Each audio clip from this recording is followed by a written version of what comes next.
Good morning, everyone. We're here today at Go Forest to do our chant class here. Thank you all for joining us. I really don't have anything special to talk about today. Does anyone have any questions? Every week is different for us because different people come from different kinds of backgrounds and interests and levels. And therefore, it's it's helpful if you ask questions because then we can address your needs and your curiosities more directly. If not, then what we usually do is go through the Song of Enlightenment, which is was written by a great Chinese chant master, Master Yonghua, who was a disciple, who was considered to be the seventh patriarch. He was a disciple of Master Huineng, the sixth patriarch in China. So he talked about enlightenment. So it's kind of interesting to look into what this Buddhist enlightenment that we been talking about. Yes, Wei Mountain. Master, hello. Master, this is a question from the translation that Naturals have problem with when he's translating the word to Spanish. So there's a phrase say Buddha means awakened. In Spanish. There's two ways of translating that. One is more like a passive way, meaning that a Buddha got awakened, and the other is active, which means that he is awakened. So which one would we use to translate? What are the two Spanish phrases? What are the two different phrases? One is the Buddha got awakened, in and Spanish. The other in Spanish. That is the passive way.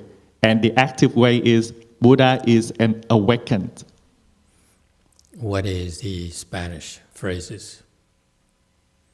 He I'm did not asking not. for English phrase. I'm asking for the Spanish phrase.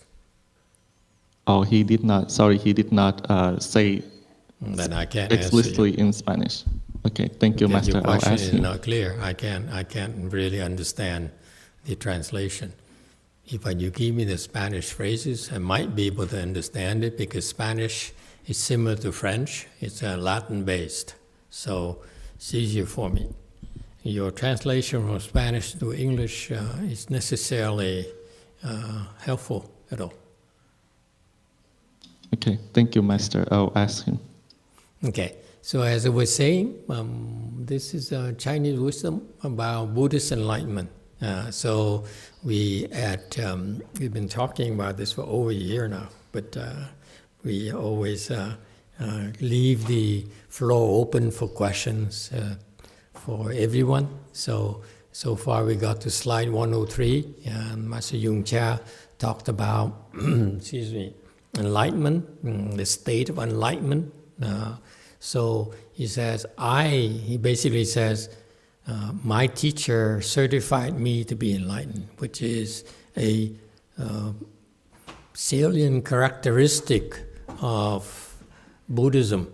In Buddhism, you don't ever proclaim that you're enlightened. Okay? You really must be certified by someone else who's enlightened. So those, contrary to the Americans here, or the new era people who talk about enlightenment and claim they're enlightened, then in Buddhism we know they are not enlightened. Actually, I met a Korean older gentleman who claimed he was enlightened. Okay, as a matter of fact, We talked to him. His son wanted to lead a home life. He asked for his son to join us and become a monk. And he's been going around telling people he's enlightened. And it turns out a Korean Sunim certified him to be enlightened. And this is another aspect of certification. When you certify to be enlightened, the certifier, the person who certifies you to be enlightened, must be enlightened. Okay? So therefore, I looked at him. He's been coming to our temple for years now, and didn't talk much with him. But I look at him, and he never dare look at me and say he was enlightened. He was telling other people that he was enlightened. But if he were to tell me I'm enlightened, then I would have said, how long have you been a Buddhist? If you're a Buddhist, then you cannot proclaim that you are enlightened. And he might have said, a Korean Sunim certified and be enlightened. Then I would have told him, then I don't know about you, but I do know that your Sunim is not enlightened, because you are not enlightened. Okay? So in Buddhism, you cannot beat around the bush. It's in our world, when you enlighten, you don't talk about it. Even after people say you're enlightened, you've been certified by a real enlightened person, you're enlightened, people rarely say they're enlightened, unless they're trying to get something out of you. Okay? And if you're enlightened, meaning you have wisdom, therefore you're free from seeking, you're free from trying to cheat and scam people and get recognition and feel important. All those things that ordinary people are victims of. Their ego. You're enlightened, that means you have no ego left. So you don't take yourself that important. You don't think yourself that important. And you don't take yourself that seriously at all, to the point where you go around proclaiming to others that you are enlightened. Okay? And actually, after you're enlightened, you become very, very humble. And if people yell at you, people slander you, people scold you, people mistreat you, people beat you up, you're not afflicted at all. Okay? It's nothing to you. Why? Why not? It's because there's no ego left to be afflicted. There's no ego left to be hurt. No ego left to feel arrogant, to feel that you are important. And that's a freedom you get from practicing Chan all the way. Okay?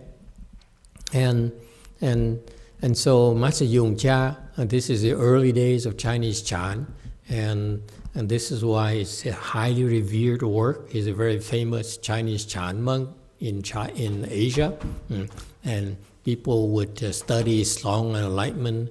His work titled Song of Enlightenment because it describes the state of enlightenment. Okay, and he did it without saying, "I am enlightened."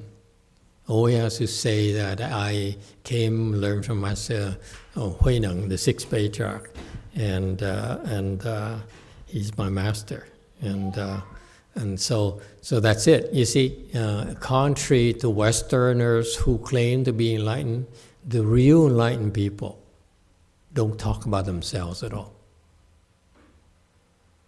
All right? Any questions about that?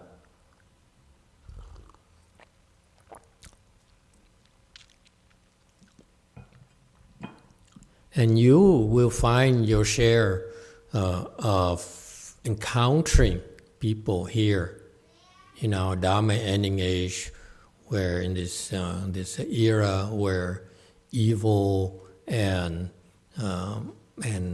nastiness prevail, dominate, predominant.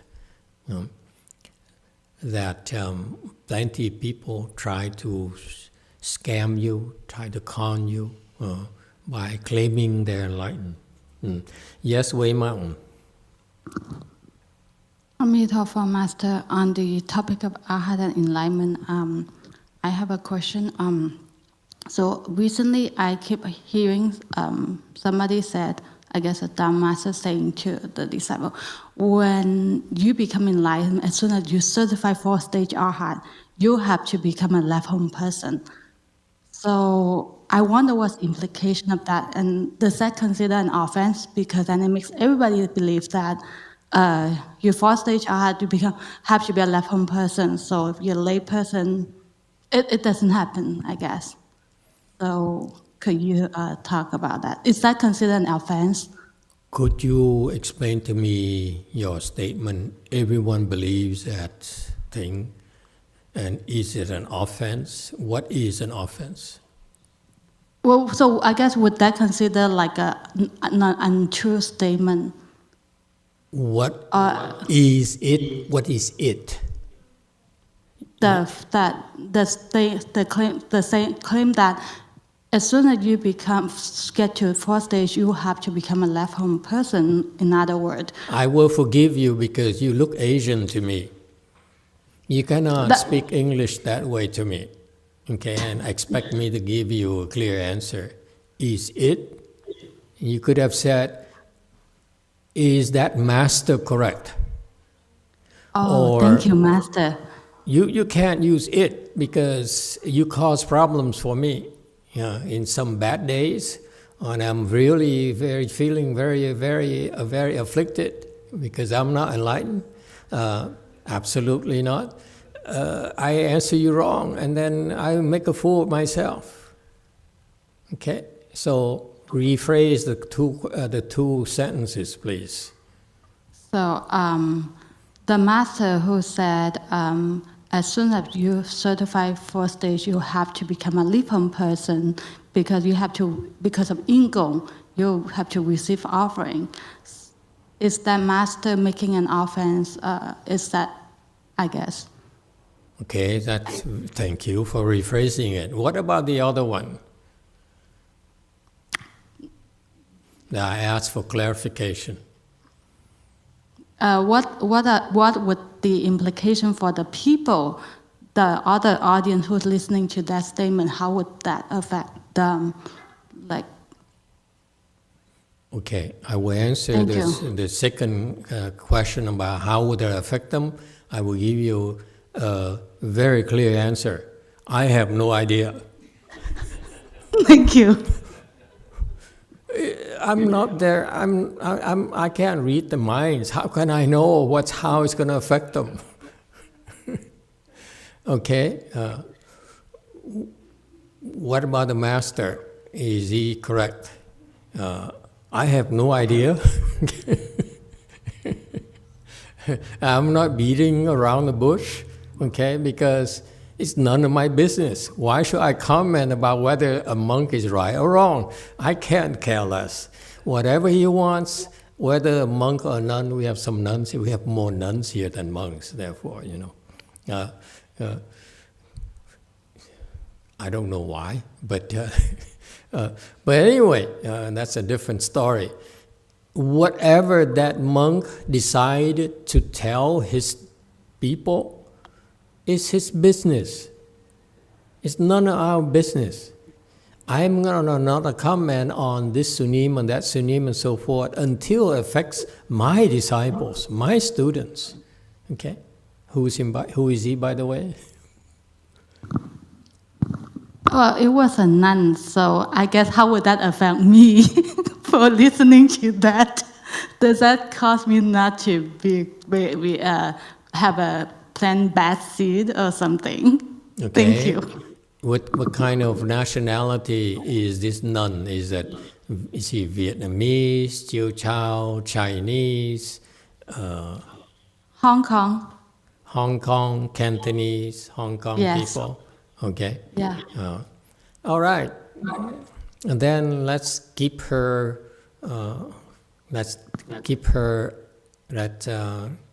Retain her anonymity. Okay. that nun doesn't know what she's talking about, is the answer. Okay? Because it's my belief, is nothing in the Vinaya, is nothing that I've learned so far. And I admit I'm probably have fewer Dharma years than this nun here who dare talk about those things. That when you become a fourth stage Arhat, a lay person must receive offerings. What kind of baloney is that? At our temples, it seems to me that quite a few of the lay people are fourth stage Arhats or higher.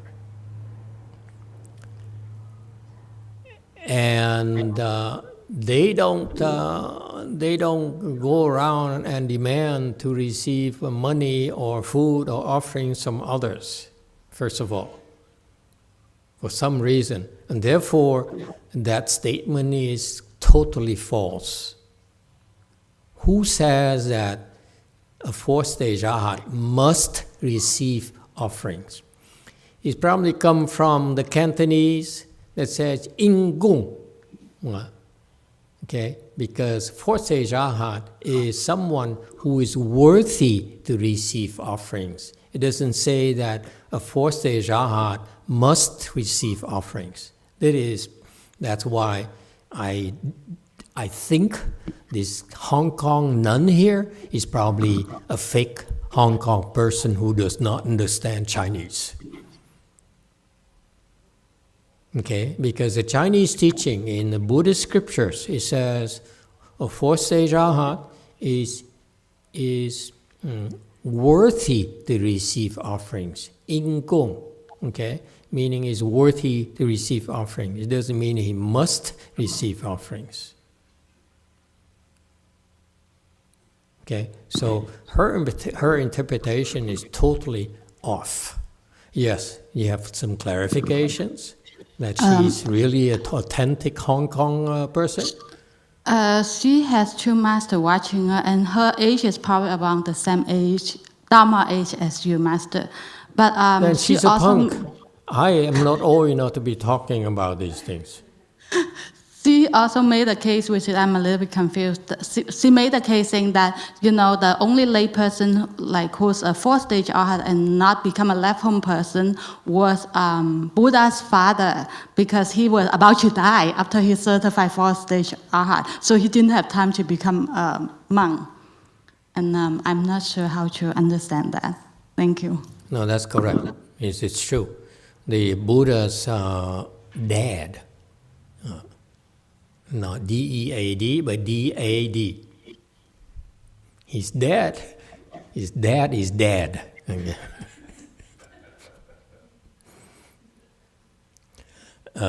It's true. The Buddha's father was following him a lot when the Buddha, when possible, when the Buddha was teaching near his father's kingdom, and studied Buddhism under the Buddha as well. Took refuge with the Buddha himself. Okay, and he's certified to third stage Arhat. Okay, and by the time he died, the Buddha sent his disciples over and spoke Dharma for his dying father, the Buddha's dying father, and the father certified the fourth stage Arhat on his deathbed, and he passed. So it's correct. So this nun here apparently is well read. This is a problem with monks and nuns nowadays. They go to school, they study the scriptures and so forth, and the majority of the monks and nuns now are of the beliefs they're supposed to go get a degree from a good university in Buddhology, in philosophy, preferably Buddhology, Buddhist theology or whatever, and come back and teach and receive certification that they understand Buddhism. It's actually a horrible mistake.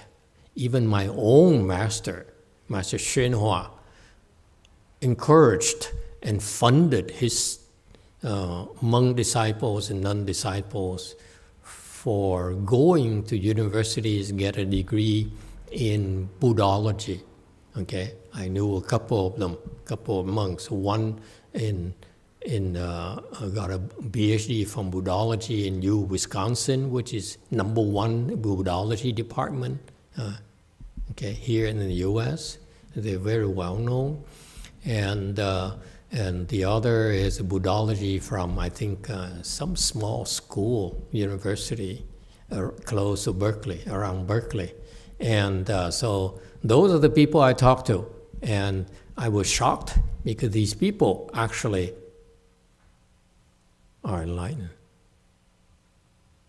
And they went for their PhD after they became enlightened. And to me, just in my personal opinion, to me, is a travesty. Because, as I said, if you understand the concept of enlightenment, okay, you enlightened meaning is no ego left. Okay? It's no more fame seeking.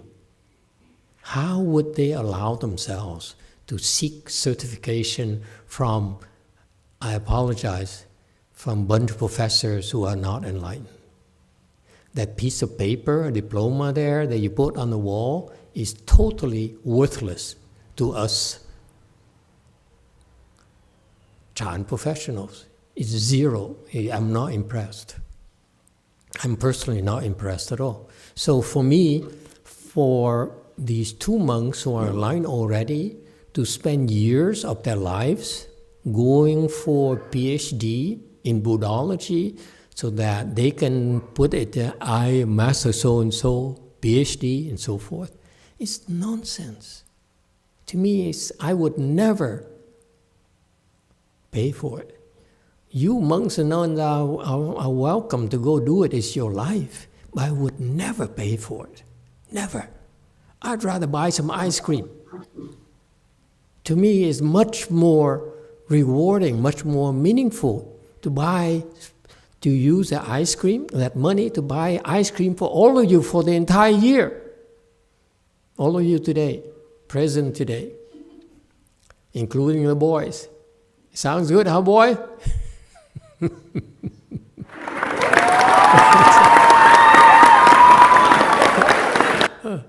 It's no point in seeking certification from a bunch of unenlightened people, especially after you are enlightened.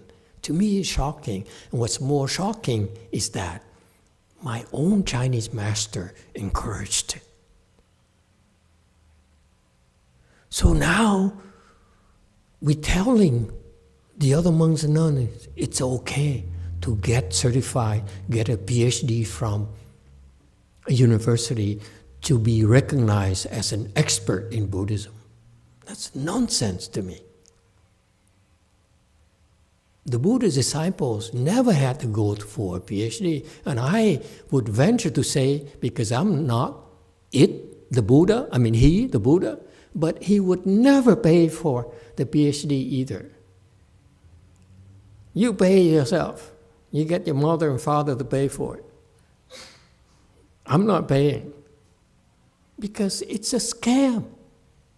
The PhD is designed for regular people to get recognition from an educational institution. It works because it helps them getting a job out there. Okay? We monks and nuns don't need to get a job. Why do we need you to be certified? Us to be certified, you to certify us? It's nonsense to me. Okay? And so that's why this is a thing that I differ from my Chinese master, and I'm infinitely grateful for all his teachings and what he has done for American Buddhism, and that we all benefit from it, not just myself, but you, next generation, will attain great benefits from this wonderful Chinese Mahayana he brought to the country. But to me, I disagree with some of the things he did, okay? Among which is PhDs in Buddhology. I agree you can go get a master's degree. It's a good thing, okay? But PhD in Buddhology, it's worthless to me, okay? So anyway, So the point, the direct answer to your question is, should they leave the home life? Must they leave the home life? No, they don't have to leave the home life at all.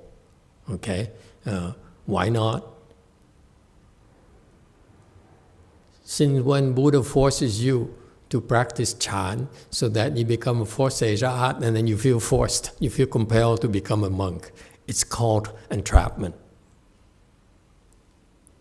It's nonsense. I mean, you think about it. It's illogical. Why would the Buddha teach you Chan meditation and tell you, you should get better, you can be better, and I help you get better. And when you get to forced arahat, the Buddha said, oops, I forgot to tell you, now you have to shave your head and become like me.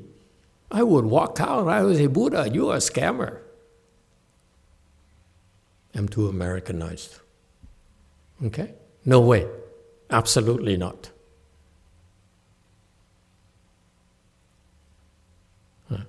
Yes, Wei Mao. Hello, Master. I received a response from Natural. So there's two ways of translate. One is, he say, Buddha significa despierto. And the other one is, Buddha significa despiertado. Second one. Buddha significa despiertado. I hope so.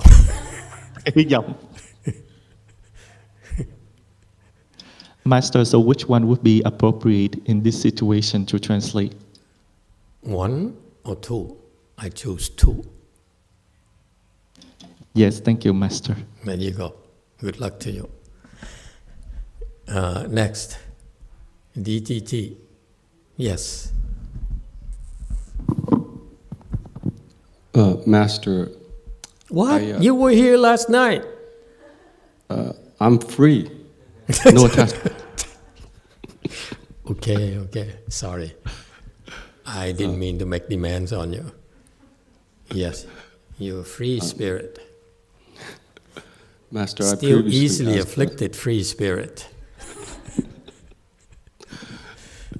Master, I previously asked Master Z this last week, but I'd love to have your perspective as well. Okay. The question I asked was, is the experience of self, that is to say, an observer that mediates experience, is that simply a thought that persists through time, that just doesn't stop? Repeat that. The experience of a self, an observer or reality, is that an experience of what? The self. An experience of self as an observer of reality. What does so that? I'm defining the self just provincially as one who observes reality. What observe reality? Can you speak in English, please? Okay, well, Or you prefer Vietnam? I can't say the true meaning of the self because I don't know what that means, but how I experience what I think of as the self is, this person who observes things. Observe things? So let me put it this way for you. Okay? This person here, according to you, observes a bowl of wonton soup. He only observes. Well, he takes action as well. So make up your mind. You want to observe or you want to take action? Well, they're not mutually exclusive. So which one you want me to answer? The first, number one, or number two? Both. Okay, rephrase your question then. Okay, let me stop that. Okay, I won't make the definition then, so it's easier. Please do. Okay. So how come you're so dark? You've been out in the sun recently? It's dark in San Francisco right now. Precisely my indirect point. Why is that we have some sort of lost power or budget cutback or what? They don't That's like you. Master Z question. Yeah, they don't like you, therefore they keep you in the dark, or what? Okay, Master Z will tell you. Okay, go ahead. Rephrase your question then. Is the self simply a thought that persists through time, that just doesn't stop, unlike other thoughts?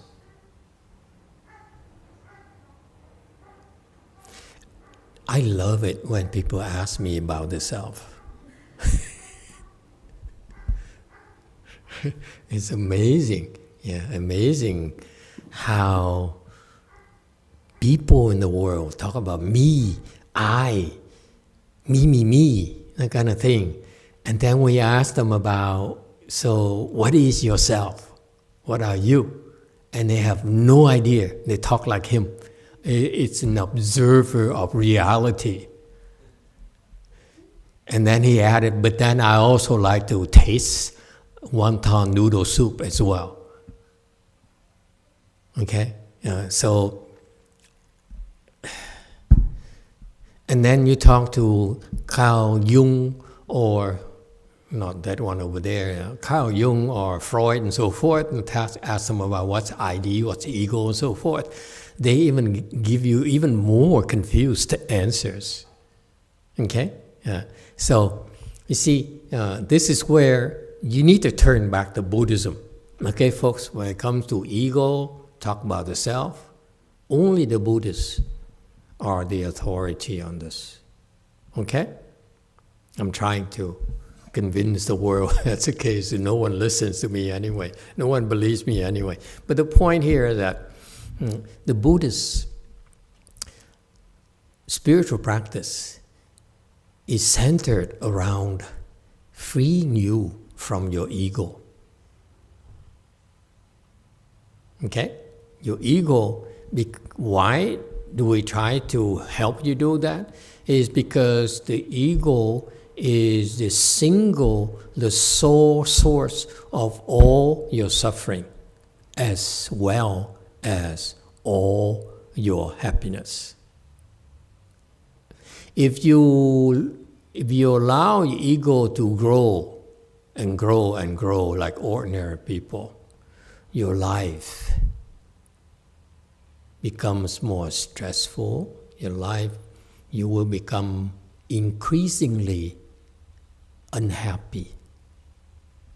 Do not be fooled by the stories of, ex-politician becoming famous and getting away with all sorts of things, and or famous people becoming celebrities and they're happy and so forth. They all have an unhappy ending. If you look at the history of mankind, that's what happens time and time again. Okay? And so it's only because as people become successful, as people become more famous, as people became more accomplished, okay? Actually, in the end, I would say the overwhelming majority, it's like 99% of them, died unhappy. Very unhappy. Okay? Because the fame, the success, the accomplishment have a consequence. With a consequence, the ego grows bigger. And if your ego grows bigger, you have more suffering. Why is that? Because this is not me. It's the Buddha's teaching. Buddha says, you suffer because you are suffering right now because, why? The answer is very simple. Who is suffering? You say, me. Okay? Then, precisely. You're suffering because of me. Wait, this doesn't sound right. It's because of you. That doesn't sound right either. It's because of Democrats. You see, the point being that in Buddhism, The Buddha's wisdom tells us that, you know what, I'm enlightened, I am a Buddha, so let me tell you my wisdom, what I know that you don't.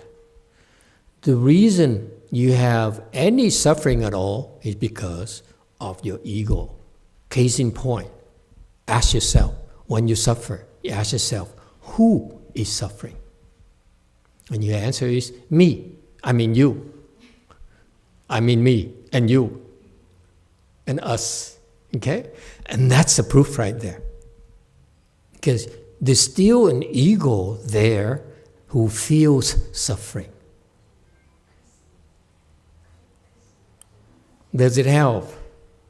Whatever you do, let's say you feel stressed out, you feel tired, you feel unhappy.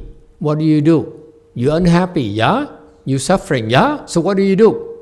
What do? If you, like me, I used to open a can of beer and drink and hope that I forget I'm suffering. I feel better through beer, okay? Okay, temporarily, a few gulps of beer, I'm fine. And then my girlfriend calls me. I'm suffering again. You feel that way too, huh, Ray?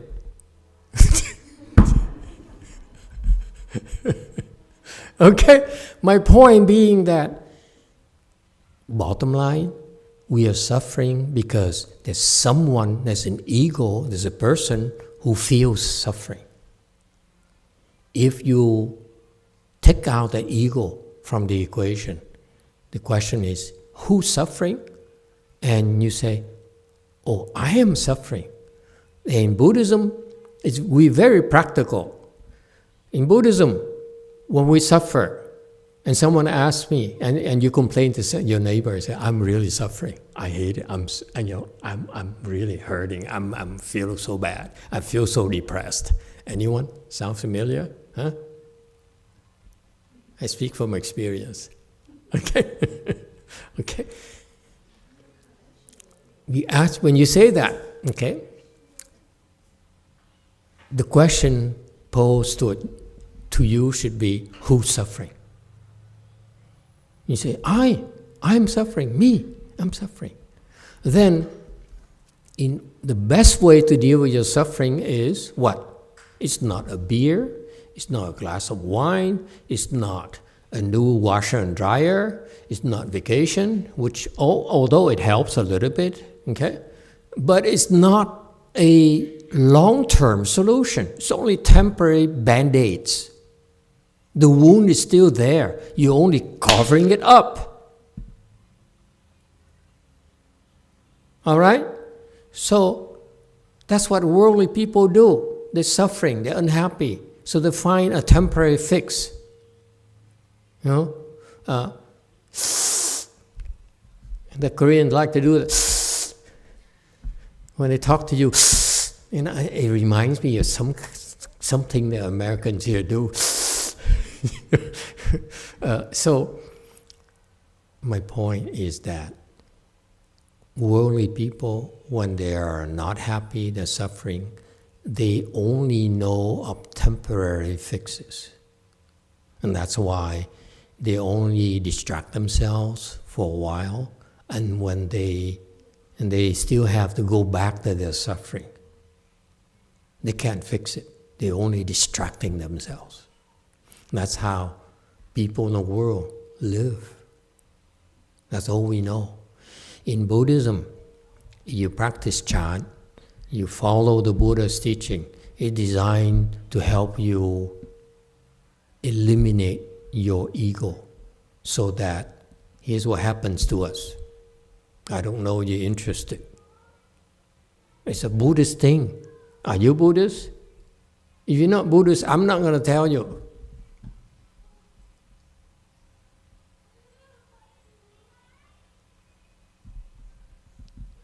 Any problems? Anyone who's not Buddhist?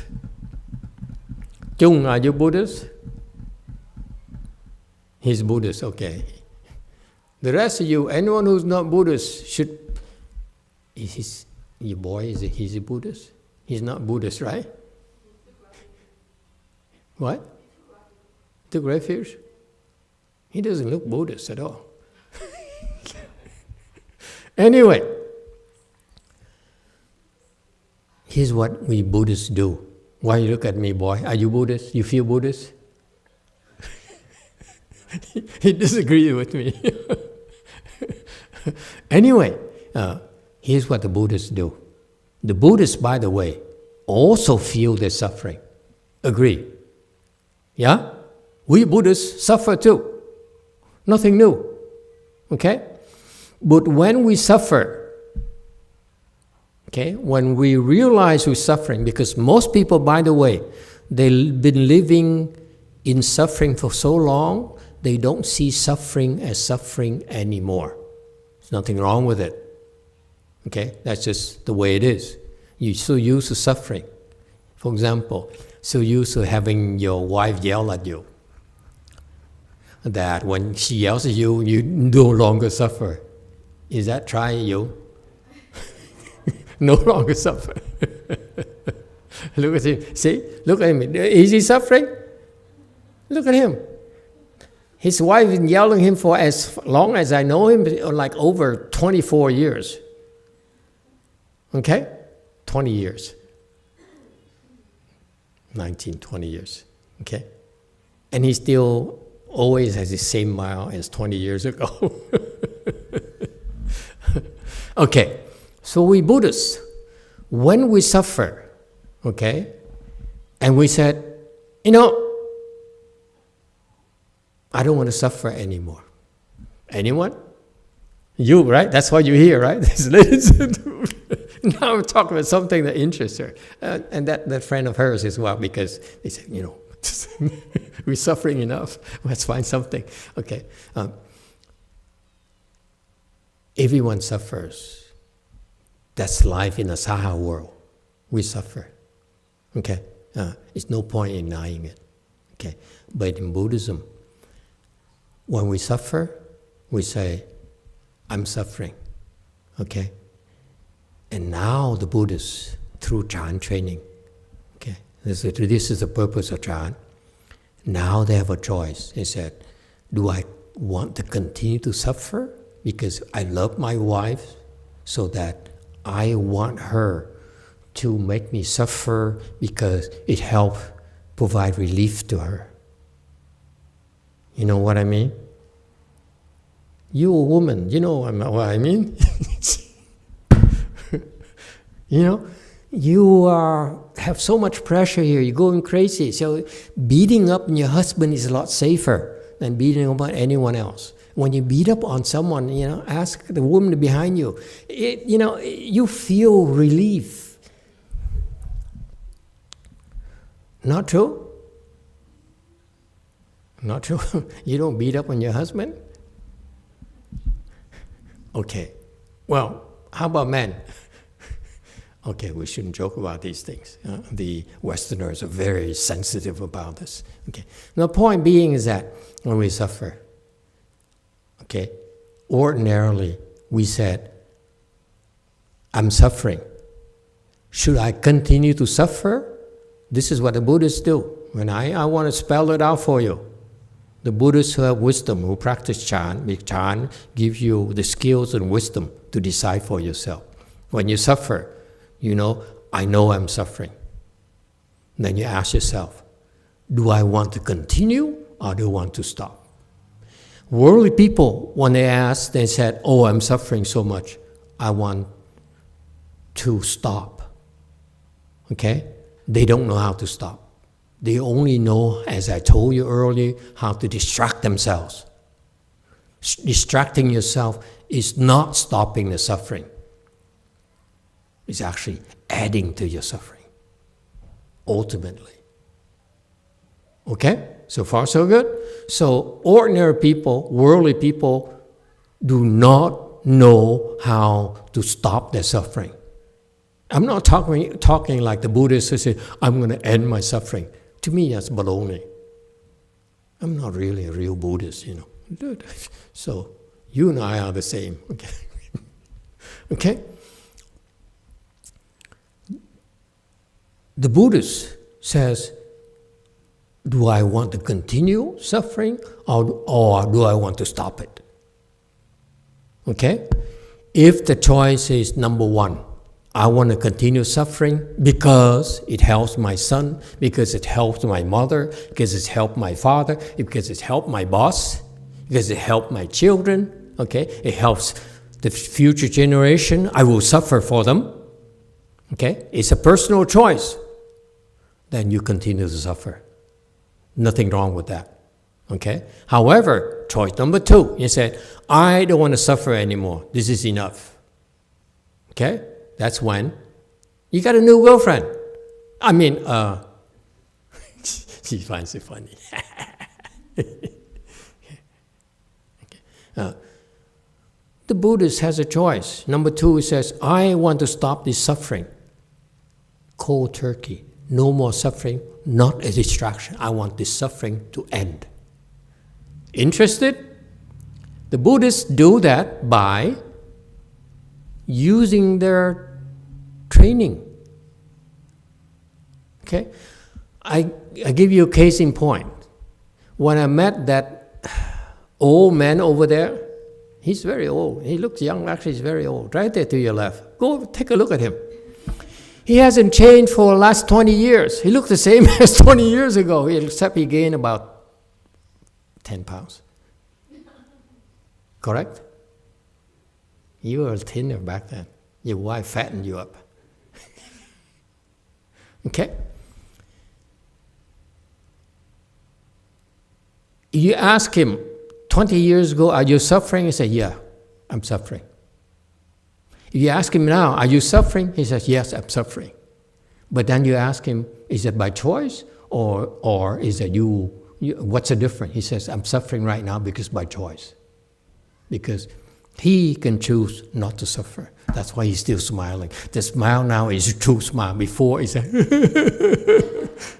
here's the, I'm happy now. Okay? My wife yells at me. My wife tortures me. I'm still happy. Why is that? Because he's able to stop the suffering. I'm talking to a real life person right there. Am I correct? Yes or no, sir? So he chooses, number one, I suffer and continue to suffer. Or number two, I don't suffer anymore. I don't have to change my wife. She can be who she is. But I can choose to suffer along with her, to help her, or I can say, I know, honey, good luck to you. I don't suffer. You suffer. And that's a choice for the Buddhists. We develop Chan skills. And this is a skill, folks. It requires work. It's not something that, I want that. You want that, you have to work for it. It's not free. You have to work for it. You can't buy it either. You have to work for it. Because, remember, the second example I use him, you can choose to suffer because it helps someone else. Okay? It helps your son. It helps your wife. It helps your mother. Or you can say, I don't want to suffer because this is more helpful to them. You have a choice. Ordinary people do not have such choices. And that's a living person right there. Yeah, the camera cannot zoom in, so he still retains his anonymity. Okay? That's why Chan.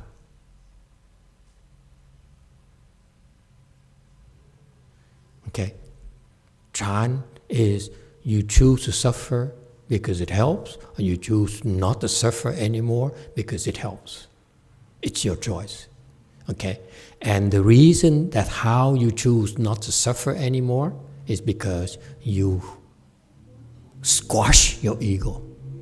If you get rid of your ego, then it's no one else who's suffering. It's not your wife's fault. It's not no one else's fault. It's you who decides to suffer, ultimately. Is that clear? Ordinary people, when they suffer, they really don't have a choice. They say, okay, I'm suffering so much. But they don't know how to end the suffering. Whereas the Buddhists, when they practice Chan, to a certain point, they can say, I'm suffering, okay? And they say, now they can choose. Do I continue to suffer to help, or should I stop suffering because it's more helpful? They have a choice now. And in order to stop suffering, they acquire the skills to put an end to the ego. Let me put it this way for you, in plain terms. I am suffering. Yes? I'm angry. Yes? No, I'm not angry. I'm suffering. When you say, I realize I'm suffering, the Buddhists, the skilled Buddhists, and say, who's suffering? Immediately they put an end to the ego. You say, no one is suffering. Instantaneous.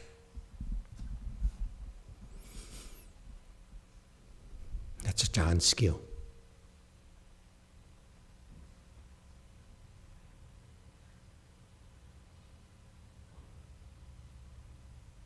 This is why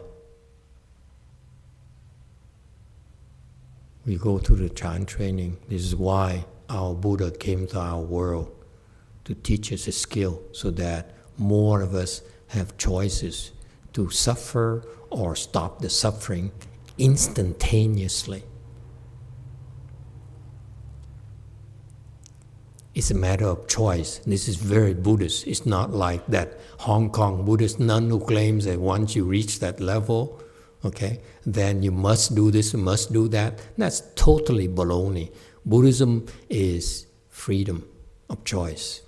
Do I choose to suffer voluntarily, or do I choose not to suffer? It's my choice, no one else's. Is that clear? It's a skill.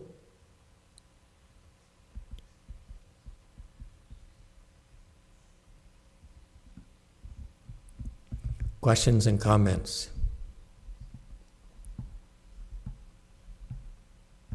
Does it help? Okay. Well, finally, I make a final comment before we stop and go to lunch. Is that in our environment, there are lots of people who are able to do that. I just give you one example. There are many more who are much more skilled than he is, and than she is. Okay? Much, much more skilled. And so this is why, and this is what encourages me to continue to do this, because all of you will eventually be able to do this in time. How? You work harder, but you follow the instructions, you get there sooner. But the seeds are planted in you now, because you said, I want that too. I want 10 of those, because it's a good thing for me. You want it, you will get it. This is why we're doing this. We've been doing this for 19 years now, to help you plant the seeds for you to eventually have that ability to choose. Live your life by choice, not as a victim of life. Okay? Thank you for coming. Let's go have lunch.